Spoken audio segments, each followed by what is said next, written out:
very, very common for people to say, especially, for example, in relation to all of the recent, hoopla over same-sex marriage and so on and so forth. If you've had a discussion with someone about this issue, you have run into people who have said, yes, but Jesus never said anything about homosexuality.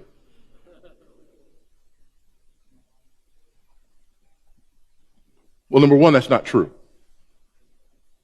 Jesus in the Sermon on the Mount talks about porneia. He talks about sexual impurity, which is a reference to the porneia code in Leviticus 18, which clearly upholds the idea that homosexuality is sinful. And if that's not what he's doing, we've got a huge problem, because Leviticus 18 also talks about incest, and we get some bestiality in there and some other stuff in there. So if our new Christian ethic is only if Jesus talked about it specifically, then homosexuality is the least of our problems. But Jesus did address the issue of homosexuality, because he addressed the issue of sexual impurity. He addressed the issue of fornication. He also addressed the issue of marriage and the nature of marriage. But here's the other problem.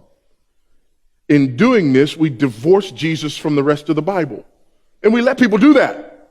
We let them do that. Well, Jesus never said anything about it. And then we just start scratching our heads and going, when people say that, you just look at them and say, so?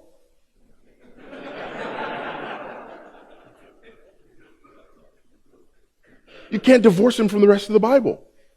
You can't do that. And the reason people continue to do this is because it works. But here's the other issue. Well, Jesus never said anything about homosexuality. And I'm just going to go ahead and be honest.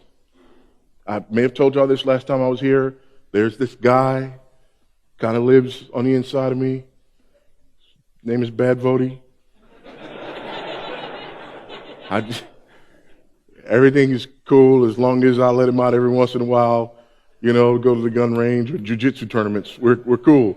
But sometimes when I'm dealing with people like this, he wants to talk to him, and I just really have to try to not let him do that, because I ain't even sure that brother's saved sometime. But at any rate, Bad Voddie gets excited when people bring this up.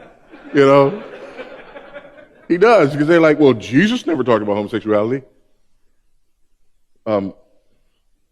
Dear friend, Jesus is a member of the Godhead. Jesus has existed eternally in perfect union with the Father and the Spirit, which means when rocks of fire and brimstone were coming down on Sodom and Gomorrah, he was not absent, nor was he in disagreement.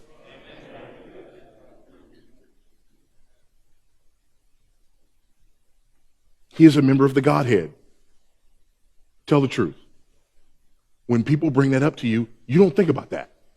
We don't think about the fact that Jesus is a member of the Godhead. He's a member of the Trinity. And as such, you can't divorce him from the God on the left side of the book, because he is the God on the left side of the book.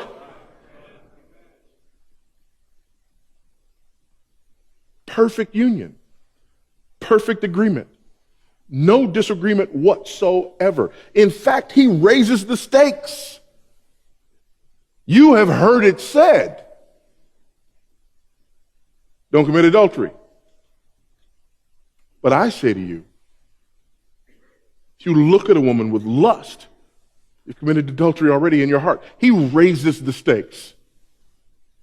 So again, there is this perfect unity. This affects our worship, and it affects our witness. We worship the one who is God. We worship the one who has always existed as God. We worship the one who is in perfect unity and perfect harmony with the Father and the Spirit. We worship the triune God. Jesus is worthy of our worship because he's God.